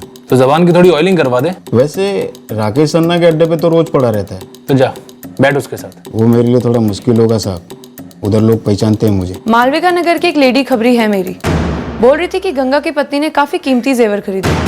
सर अपना गोविंद खबरी भी यही कह रहा था जो अपने ये दो अभय और राजू कह रहे हैं। गंगा रातों रात मालदार हो गया। सच कहूं तो इस वक्त हमें नहीं पता कि हम लोग ढूंढ क्या रहे, फिर भी गोविंद की लीड को फॉलो करो, पता तो चलेगा कि ये गंगा वाकई में मैली है भी या नहीं। फिर क्या गंगा जैसे चिंदीगिरी कर रहा है रे? इधर को बोला ना मैं कल पैसा ला के दूंगा। सॉरी लोकेश अन्ना, राकेश अन्ना बोले पहला रोकड़ा फिर बेवड़ा। साले तुझे यहाँ जितने दिन हुए नहीं है ना तब से मैं यहाँ शराब पी रहा हूँ। वो सब ठीक है अन्ना, लेकिन आप पहले एक बोतल पी चुके हो और कल भी ऐसी पूरा एक खंबा खाली किया, लेकिन बिल नहीं दिया। भाग गया क्या मैं? लौट कर आया ना। आप बहस मत करो, पैसा दो तो बोतल आएगी, वरना नहीं आएगी। हर किसी को साला मुकम्मल जहां नहीं मिलता है। किसी को बोतल नहीं मिल रही है, किसी को दर्द सुनने वाला नहीं मिलता। क्या दर्द है तेरा? सुनेगा? खोल अपने दिल के गटर को, खोल, सब गंद बह जाने दे।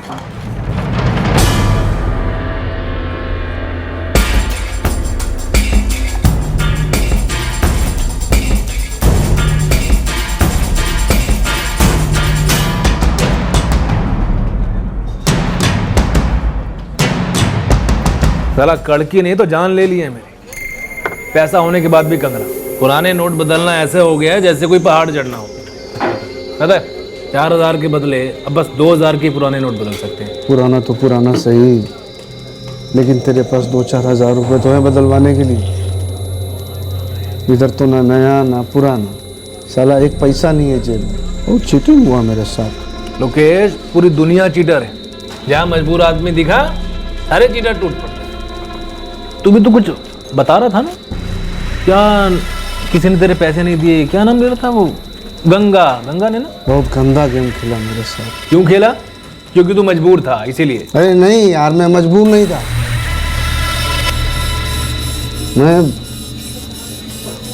मैं बेचारा था।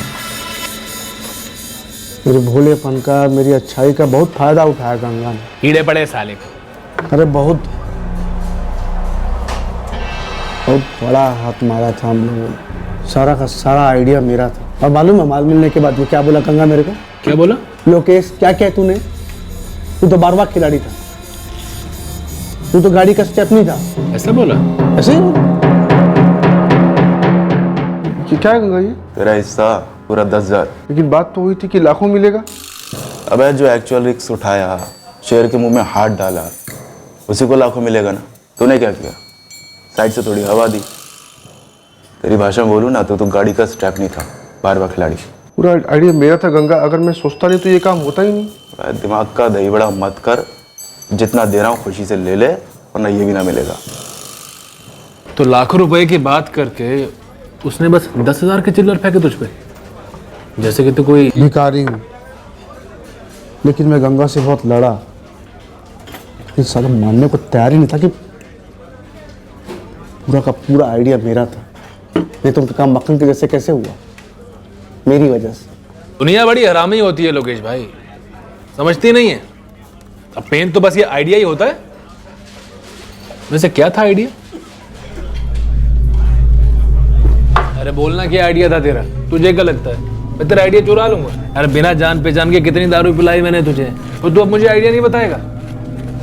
देख तू चीटिंग कर रहा है मेरे से। यार मैं चीटिंग नहीं करता हूँ, तो भरोसा वाला आदमी। तो मैं क्या कम भरोसे वाला हूँ?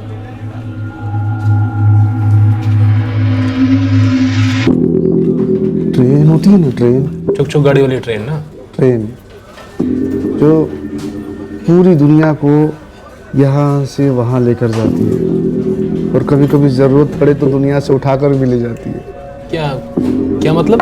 मतलब कि अगर कोई ट्रेन से गिरेगा तो मरेगा, एक्सीडेंट। हाँ, अगर कोई इतनी तेज ट्रेन से गिरेगा तो बचेगा थोड़ी ना।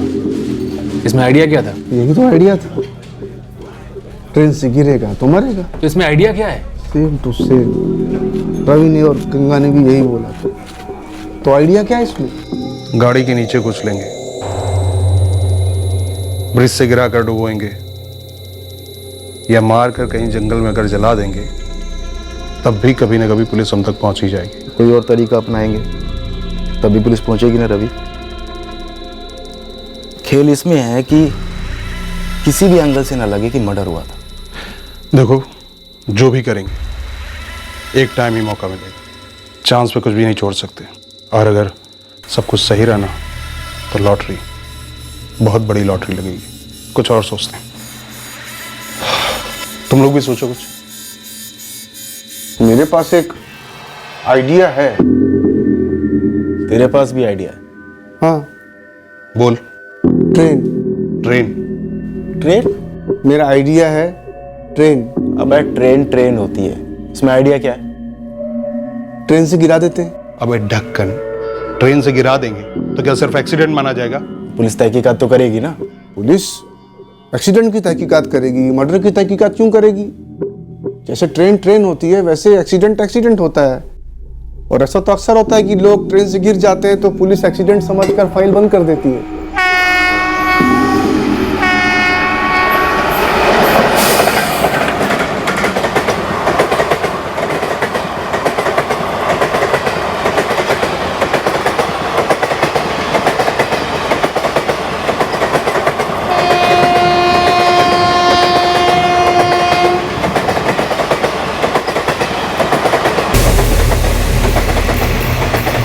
श्रीधर, चलना दरवाजे पे बैठ के हवा खाते, नशा डबल हो जाएगा। ठीक है अन्ना, चलो।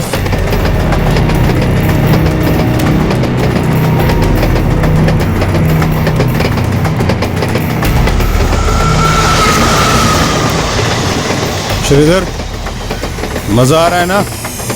हाँ रवि अन्ना, बहुत मजा आ रहा है।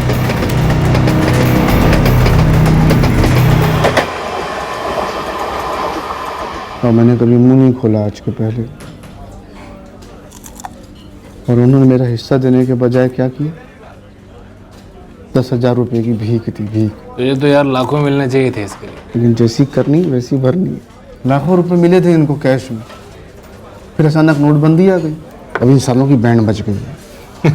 सारा एक बात बता दूं, ये नोटबंदी का आइडिया कहीं तेरा ही तो नहीं था? यही समझो। मैंने भगवान से दुआ की थी कि रविकांत और गंगा दोनों की लग जाए। और देखो 8 तारीख को दोनों का काम तमाम। अच्छा, ये श्रीधर था कौन? ये चित्तूर का लड़का था। कहाँ गिरा है ऐसे? अश्वापट्टी रेलवे स्टेशन बना, हाँ, और उसी के पास थोड़ा आगे। कब की बात है वैसे ये? 1 साल से ऊपर हो गया है। अब तो पुलिस ने भी केस बंद कर दिया। इसीलिए तो मेरा जी चलता है। क्या आइडिया था। यस सर, ये केस मैंने ही हैंडल किया था। श्रीधर रंगा जवान लड़का था और आपने एक एक्सीडेंट समझकर ये केस क्लोज किया था। क्योंकि सर कोई भी कॉन्स्पिरेसी या मर्डर का एंगल नहीं मिल रहा था। काफी गरीब घर से था ये लड़का श्रीधर रंगा। उसकी जेब से हमें एक आधार कार्ड मिला। 174 CRPC के तहत एक्सीडेंटल डेथ का मामला दर्ज किया। कुछ लोगों से पूछताछ भी की लेकिन कुछ मिला नहीं, इसलिए मजबूरन हमें केस बंद करना पड़ा। वैसे सर अचानक 1 साल बाद कौन सा नया एंगल मिल गया? दरअसल हमें एक लीड मिली है जिससे ये पता चला कि ये एक एक्सीडेंटल डेथ नहीं थी बल्कि एक मर्डर था। मर्डर? दरअसल सर श्रीधर की बड़ी बहन गीता मुदिराज और उसके पति अरविंद मुदिराज ने भी यही कहा था। श्रीधर कभी शराब ही नहीं पीता था साहब। सर वो तो हरिपट्टम के मंदिर जा रहा था दर्शन के लिए। मुझे श्रीधर रंगा की बहन और बहनोई दोनों की कांटेक्ट डिटेल्स भेज दो। इस केस की तहकीकात अब हम लोग करेंगे। ये आइडिया मास्टर लोकेश सही कह रहे हैं। 1 साल पहले अश्वपति रेलवे स्टेशन से 2 किलोमीटर दूर पर एक श्रीधर रंगा नाम के आदमी की लाश मिली थी और अश्वपति रेलवे पुलिस ने उसे एक्सीडेंटल डेथ मानकर केस क्लोज किया था। सर, ये रविकांत नागार्जुन हिस्ट्री शीटर है। 2 अटेम्प्टेड मर्डर केस भी हैं इसके खिलाफ। सर, ये तस्वीर अगर मैं लोकेश को दिखाता हूँ तो वो अलर्ट हो जाएगा। जैसे गंगा पर स्पॉट लगाया है, इस रविकांत को भी फील्डिंग पर लेते हैं। लोकेश तो हाथ में है और मुझे लगता है हमें तुरंत श्रीधर रंगा की फैमिली को कांटेक्ट करना चाहिए। श्रीधर रंगा केस का इन्वेस्टिगेटिंग ऑफिसर कह रहा था ये श्रीधर गरीब लड़का था, तो जाहिर सी बात है ये लोग भी गरीब फैमिली से ही होंगे। फिर श्रीधर को मारकर ये गंगा और रविकांत ने लाखों रुपए कमाए कैसे?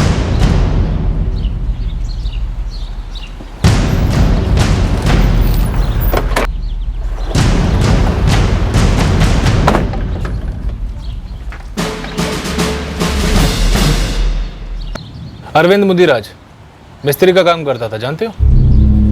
ये उसी की दुकान है ना? आप लोग कौन हो? पुलिस। हाँ सर, ये अरविंद मुदिराज की दुकान थी, लेकिन 6 महीने पहले वो बेच कर चला गया। कहाँ गया? पता नहीं मैडम, लेकिन अरविंद काफी मालामाल हो गया था। एक मिस्त्री एकदम से मालामाल। यहाँ सभी लोग यही कहते हैं कि वो अपनी दुकान और अपना घर बेचकर चला गया। रहता कहाँ था? आप लोग वो उस गली में जाइए। एक गरीब लड़के के मर्डर के बाद मारने वालों के पास लाखों और घर वालों के पास लाखों आए कहाँ से? और वो भी सिर्फ 6 महीना पहले, तब तो नोटबंदी भी शुरू नहीं हुई थी। जो कि श्रीधर के हाथों लाखों का कैश थमा गया हो और उसको मार के कैश लूट लिया गया हो। सही कह रही है औरत, 6 महीने पहले ही यहाँ किराए पर आई। तो अरविंद और गीता ये दोनों कहाँ चले गए? सच है या झूठ पता नहीं, लेकिन सुना है कि रिवर रोड पे कोठी खरीद ली उन्होंने। कोठी रिवर रोड पर? हाँ मैडम, अचानक उनके पास बहुत सारा पैसा जो आ गया। कैसे? अगर पता होता तो मेरे पास नहीं आता क्या? किसे नहीं चाहिए रिवर रोड पे कोठी? अच्छा, ये गीता का छोटा भाई श्रीधर ये भी उन दोनों के साथ ही रहता था? हाँ साहब, एक्सीडेंट हो गया उसका, ट्रेन से गिर गया। बहुत ही सीधा साधा लड़का था। सब कुछ सीरियस झोल तो है। श्रीधर की मौत होती है और तुरंत सभी लोग लखपति बनते हैं। उसके हथियारे, रिश्तेदार और बहन और बहनोई भी। कोठी खरीदी उसकी बहन और जीजा ने, और गंगा ऑटो ड्राइवर ने 2 नए ऑटो खरीदे, बाइक खरीदी। उसकी पत्नी गहने खरीद रही है और वहीं दूसरी तरफ हिस्ट्री शीटर रविकांत नागार्जुना भी ऐश कर रहा है। बस एक लोकेश है जो गरीब का गरीब है, पर हम वो जानते हैं कि क्यों। इस गंगा और रविकांत नागार्जुना को उठाते हैं और उनसे पता करते हैं श्रीधर को मार के ऐसा कौन सा इनके हाथ अलादीन का चिराग लग गया। क्या हुआ साहब? साहब सब आराम से बैठ के बात करते हैं ना साहब। थाने में बैठने को जगह भी है और आराम ही आराम है। चाय नाश्ता करते हैं साहब, आमने सामने बैठ के बात करते हैं। अरे कमला भाभी, क्या हो गया ये सब? गंगा को कहाँ लेके जा रहे हैं? ये तू पूछ रहा है साले? जरूर तूने ही हमारी चुगली की होगी। अरे ऐसा नहीं है भाभी, वो क्या है ना, जिनके पुराने नोटों का ढेर जमा था, ढेर, उन सब क्या रेड हो रही है। तो हंसने वाली क्या बात है इसमें? चल निकल यहाँ से, दफाओ। अरे मेरी बात तो सुनो। अरे साहब ऐसा धक्का मत मारो। अरे ये तो पता मुझ पर चार्ज क्या लगा है? मर्डर का चार्ज है। मर्डर? अरे मैंने किसी को नहीं मारा साहब। श्रीधर रंगा अश्वपति रेलवे स्टेशन के पास ट्रेन से गिर के मर गया। याद है कुछ? लेकिन साहब मेरी बात सुनो साहब। मैं नहीं साहब।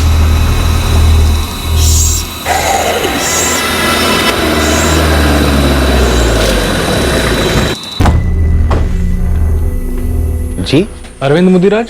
हाँ आप लोग? पुलिस। गीता आपकी पत्नी कहाँ है? वो अंदर है, लेकिन बात क्या है सर? बुलाइए, बात करनी है आप दोनों से। गीता, ए गीता।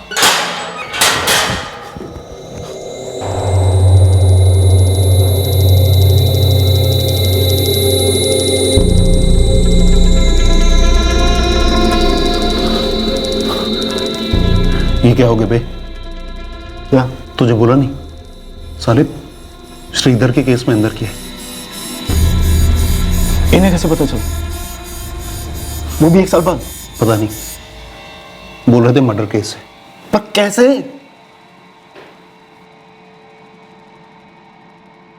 सर हमने तो न्यूज मिलते ही बोला था, ये एक्सीडेंट हो ही नहीं सकता। मैंने पुलिस को बार बार बोला था साहब कि मेरा भाई कभी शराब नहीं पीता था, और उस दिन तो वो मंदिर जा रहा था। शराब नहीं पिया रहेगा तो ट्रेन से कैसे गिरेगा?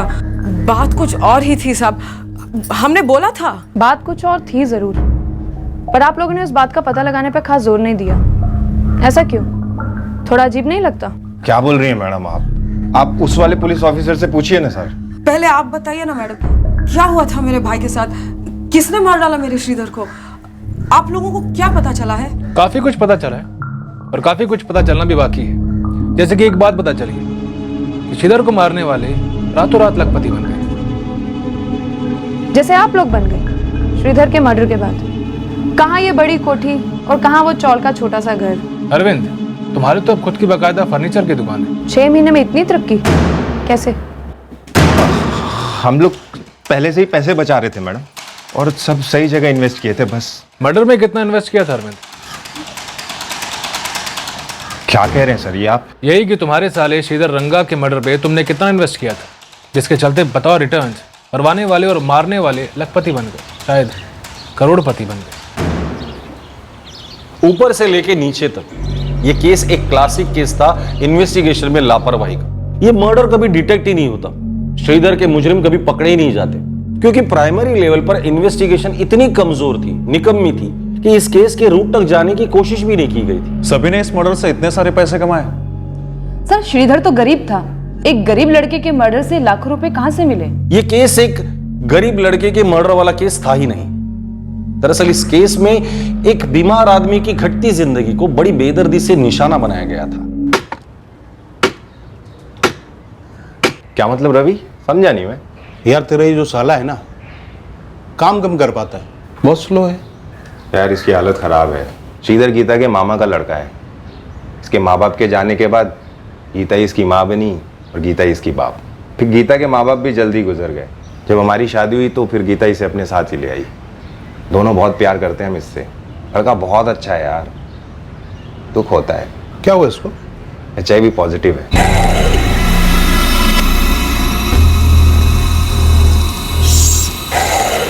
कब से? पैदाइशी है।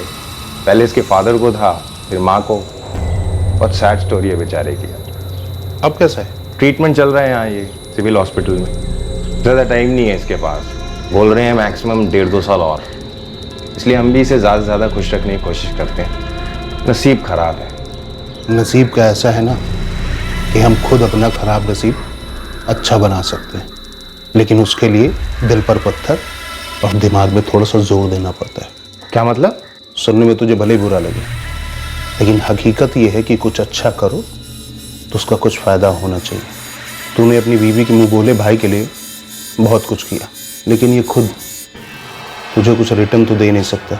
कम से कम इसके जाने के बाद तेरा कुछ फायदा होना चाहिए ना। क्या बोल क्या रहा है रवि तू? लेकिन यार श्रीधर HIV पॉजिटिव है, ये बात हम कैसे छुपा सकते हैं? अरे यार छुपा कहाँ रहे हैं, सिर्फ हम उसको बता नहीं रहे। और तू इतना मत सोच बे। चल जा उसके सिग्नेचर ले ले, चल जा।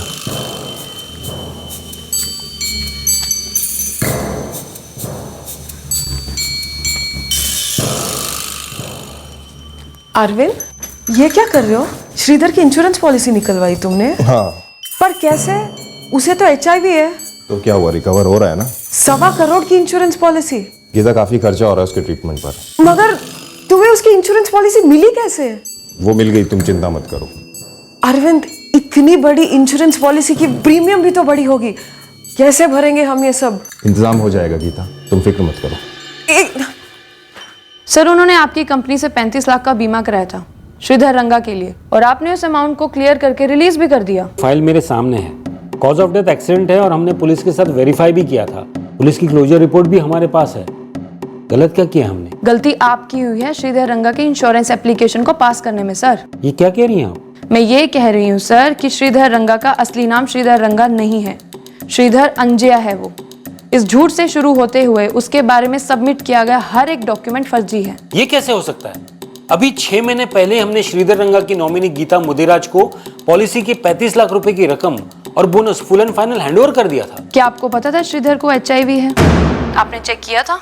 नहीं जी सर, सब जाली है। इसका सरनेम, आधार कार्ड और जो सारे डॉक्यूमेंट्स अटैच किए हैं सबके सब जाली हैं। आप हमारी इंश्योरेंस कंपनी पर उंगली उठा रहे हो कि हमने जाली एप्लीकेशन एक्सेप्ट किया, पर जो केस आपकी पुलिस ने एक्सीडेंट कहकर क्लोज कर दिया उसका क्या? सर कोई उंगलियां नहीं उठा रहे हैं, बस आपको जानकारी दे रहे हैं कि आपने जो 50 लाख प्लस बोनस रिलीज किया है गीता मुदिराज को, जो कि नॉमिनी थी श्रीधर रंगा की, वो श्रीधर रंगा एक्चुअल में श्रीधर अंजया है और उसका एक्सीडेंट नहीं हुआ बल्कि मर्डर हुआ। और वो HIV का पेशेंट था। इतना बड़ा फ्रॉड हो गया? फ्रॉड हुआ नहीं है, बल्कि लापरवाही की वजह से होने दिया गया है।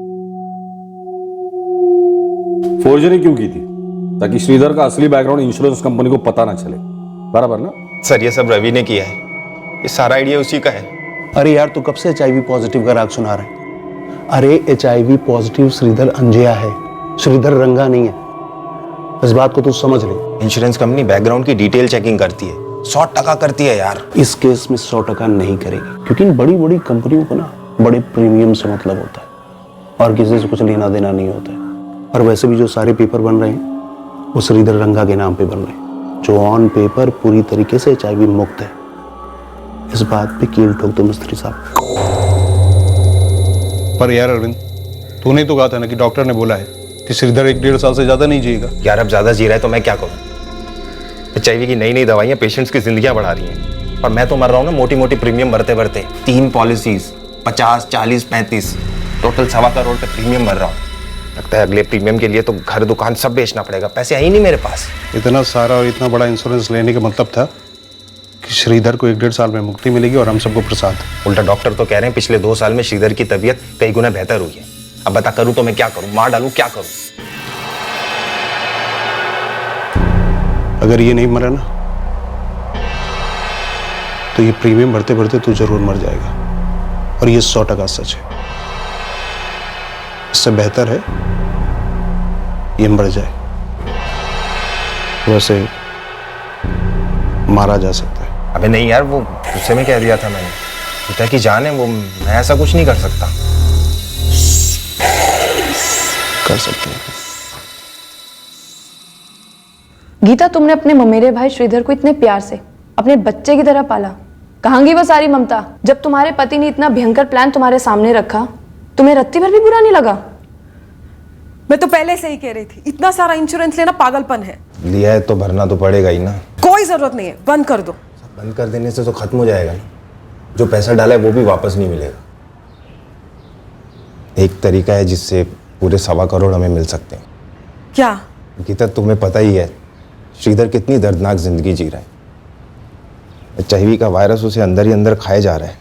मैं उसे इस तरह पल पल मरते नहीं देख सकता। तो क्या तुम नहीं चाहती कि उसे इस दर्द से हमेशा के लिए छुटकारा मिल जाए? अरविंद, मेरे चाहने या ना चाहने से क्या होता है? हम हकीकत को तो नहीं बदल सकते ना। उसके अंदर फैली हुई HIV के वायरस को तो हम मार नहीं सकते ना। हम उसके अंदर फैले HIV वायरस को तो नहीं मार सकते, लेकिन इस दर्द से उसे हमेशा के लिए छुटकारा दिला सकते हैं। वो कैसे?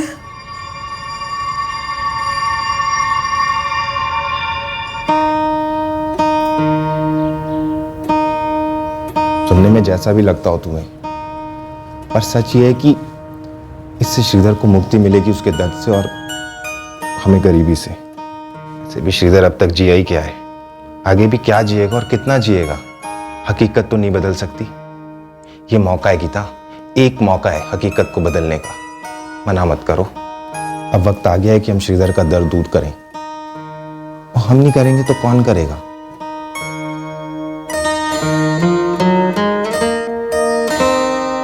अरे दीदी, ऐसा चेहरा क्यों बना रखा है? जीजा जी मुझे हरिपट्टम बंदी ले जा रहे हैं, मुझे किडनैप नहीं कर रहे। हाँ श्रीधर, संभाल के जाना। जीजू कह रही थी कि वहां जाके माथा टेकने से मेरी तबीयत और भी सुधर जाएगी। दीदी, मुझे भी और अच्छा होना है और मजबूत होना है, ताकि मैं और काम कर सकूं, आपके लिए और अरविंद जीजू के लिए कुछ कर सकूं। आप लोगों ने बहुत कुछ किया है मेरे लिए। मुझे पहली बार जी कर रहा है कि जिंदगी मुझे और दिन दे और ताकत दे। दीदी, मुझे भी और जीना है, बहुत कुछ करना है। सुनो अरविंद, हमारे रेलवे स्टेशन में दाखिल होने से पहले श्रीधर को पिलाकर टाइट करने की जिम्मेदारी तुम्हारी है। लेकिन यार वो तो शराब को हाथ तक नहीं लगाता है, पिलाऊंगा कैसे उसे? कुछ भी करो भाई, उसे पिलाना जरूरी है, नहीं तो पता कैसे चलेगा कि पी के गिर गया। और तभी वो रूटीन एक्सीडेंट के जैसा लगेगा और कभी किसी को कोई शक भी नहीं होगा। जीजा जी, मैंने कभी पिया नहीं है, मुझे पसंद नहीं है, मेरी तबीयत के लिए भी ठीक नहीं है। देख श्रीधर, वो फिल्मों में बोलते हैं ना, जिंदगी लंबी नहीं बड़ी होनी चाहिए। ये बड़ा बैग लाइफ को बड़ा बनाएगा। ये ले, लटक जाए एक झटके में, फिर देख क्या मजा आएगा। मैं हूं ना तेरे साथ। जीजू मजा भी आ रहा है और चक्कर भी आ रहा है। बस बस और नहीं पीऊंगा, सब दो दो दिखाई दे रहा है। अरे अभी तो बहुत कुछ देखना है तुझे, और हवा में भी तोड़ना है। ऐसा मजा दोबारा नहीं आएगा। ये ले लटक जा, चल।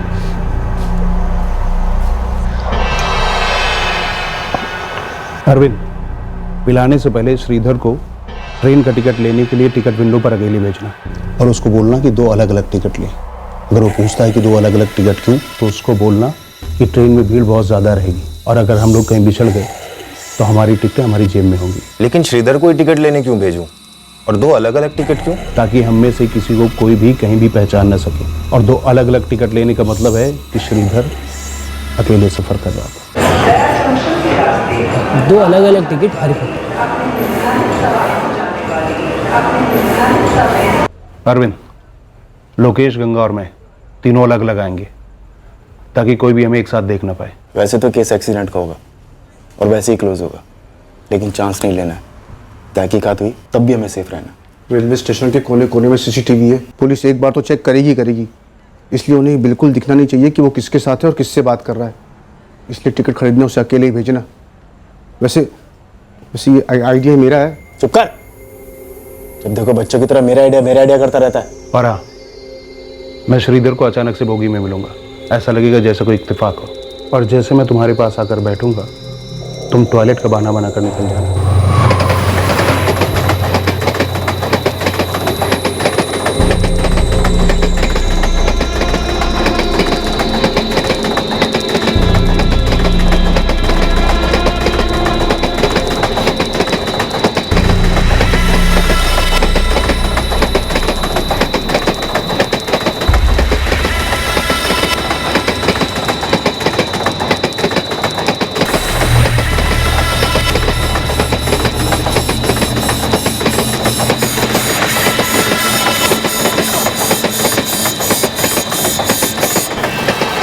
अरे श्रीधर, हाँ श्रीधर, अरे कहाँ जा रहे हो?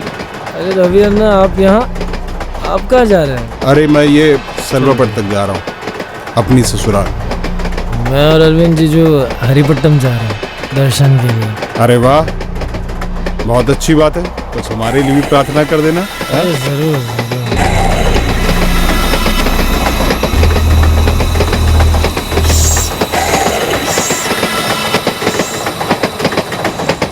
श्रीधर तुम दोनों को पहचानता नहीं, तो तुम लोग कंपार्टमेंट में ऐसे फैल जाओगे ताकि किसी को कोई भनक तक न लगे कि कब श्रीधर मेरे साथ दरवाजे पर बैठा, कब मैंने उसको धक्का दिया, कब वो गिरा। समझ गए तुम लोग?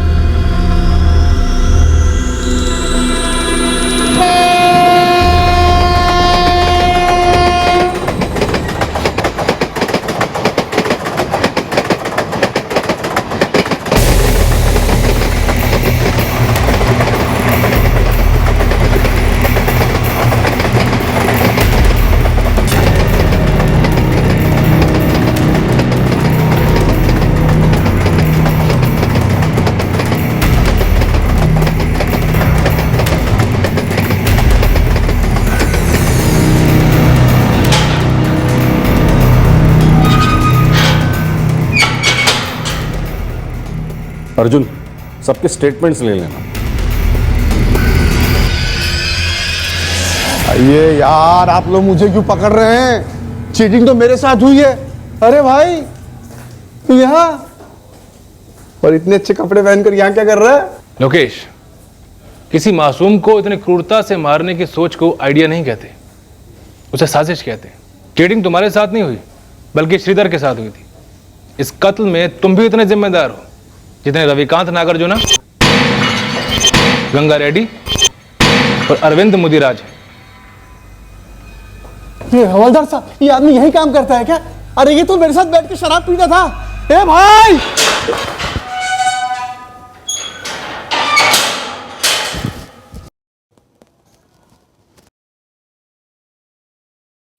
देखा चीटिंग की तूने मेरे साथ, पाप लग गया तुम्हें।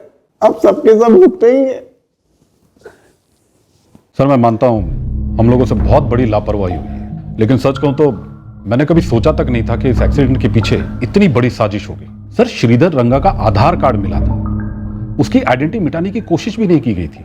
वो आधार कार्ड फर्जी था शेखर। अब क्रिमिनल्स बहुत शातिर हो गए, हमसे भी 4 कदम आगे चलते, हमें उनसे भी 2 कदम आगे चलकर उन्हें पकड़ना होगा, वरना ऐसी गलतियां तो होती रहेगी। Yes sir, right. खैर, देर से आए दुरुस्त है, केस सॉल्व हो गया और सारे मुजरिम पकड़े गए। पर याद रहे, आइंदा ऐसी लापरवाही होने ना पाए। सर, 3 में से 2 इंश्योरेंस कंपनी ने इंश्योरेंस की रकम हैंडओवर कर दी थी। टोटल अमाउंट कितनी थी? 85 लाख। ये एक कंपनी ने पेमेंट क्यों नहीं किया? कायदे से चल रहे थे, बड़ी रकम होने के कारण सारी डिटेल्स वो खुद से ही चेक कर रहे थे, इसलिए पेमेंट होल्ड की थी। सर, रेलवे स्टेशन से सीसीटीवी फुटेज मंगवाए हैं, लेकिन 1 साल पुराने फुटेज है। स्टेशन अथॉरिटीज काफी मशक्कत कर रही हैं, शायद फुटेज मिल जाए। ठीक है, उनसे कहना अगर फुटेज मिल जाए तो लोकल पुलिस को हैंडओवर करना, और 5 अक्यूज के स्टेटमेंट्स और सारे डिटेल्स वो भी लोकल पुलिस को हैंडओवर करो। उनसे कहना वाटर टाइट चार्जशीट फाइल करें। ये 5 अक्यूज छूटने की कोई गुंजाइश ही नहीं होनी चाहिए। वैसे ये अभय कुमार और राजू कोर्ट में पेशी कब है इनकी? एक चोरी की छोटी सी टिप ऑफ ने इतने बड़े केस को क्रैक करवाया। एक ऐसा केस जो 1 साल पहले एक्सीडेंट केस करार देकर क्लोज कर दिया गया था, और इंश्योरेंस का मेजर हिस्सा भी क्लेम हो चुका था। एक छोटी सी खबर ने एक संगीन जुर्म को परफेक्ट क्राइम होते होते रोक दिया। पर इंश्योरेंस कंपनीज, वो भी 3 में से 2, इतनी केयरलेस होंगी, इतनी बड़ी गलतियां करेंगी, ये तो बहुत शॉकिंग है। फ्रैंकली इस केस में कई गलतियां हुई, बड़ी सीरियस गलतियां जो एक परफेक्ट क्राइम के लिए जिम्मेदार हो सकती थी। पर आज हम लोग ये केस यहां डिस्कस कर रहे हैं क्योंकि एक परफेक्ट क्राइम नहीं हुआ और ये केस एक स्टडी केस बन गया। ये केस एक मिसाल है उस बात की कि छोटी से छोटी लीड को भी फॉलो करो, झूठा या गलत साबित होने तक उस लीड की इन्वेस्टिगेशन क्लोज मत करो। दूसरी लर्निंग, कई लोग गलतियां करते हैं लापरवाही की वजह से, जैसे कि इस केस में इंश्योरेंस कंपनीज ने की, पुलिस फोर्स ने भी की। पर एज ऑफिसर हमें हर कदम पर लापरवाही और इनएफिशिएंसी दोनों के लिए 0 टॉलरेंस रखनी चाहिए। ड्यूटी करते वक्त सतर्क रहना हमारा कोर स्वभाव बन जाना चाहिए। अरविंद मुदिराज, उसकी पत्नी गीता मुदिराज, रविकांत, गंगा और लोकेश को आईपीसी की धारा 302 के तहत कत्ल के लिए, धारा 420 के तहत चीटिंग और फ्रॉड के लिए और धारा 120B के तहत क्रिमिनल कॉन्स्पिरेसी के लिए गिरफ्तार किया गया है। फ्रॉड से हासिल किए गए पैसों से खरीदे गए सारे असेट्स कोर्ट के ऑर्डर्स पर सील कर दिए गए हैं। इस तरह के और भी एपिसोड देखने के लिए हमारे चैनल को सब्सक्राइब करें और बेल आइकन दबाना ना भूलें।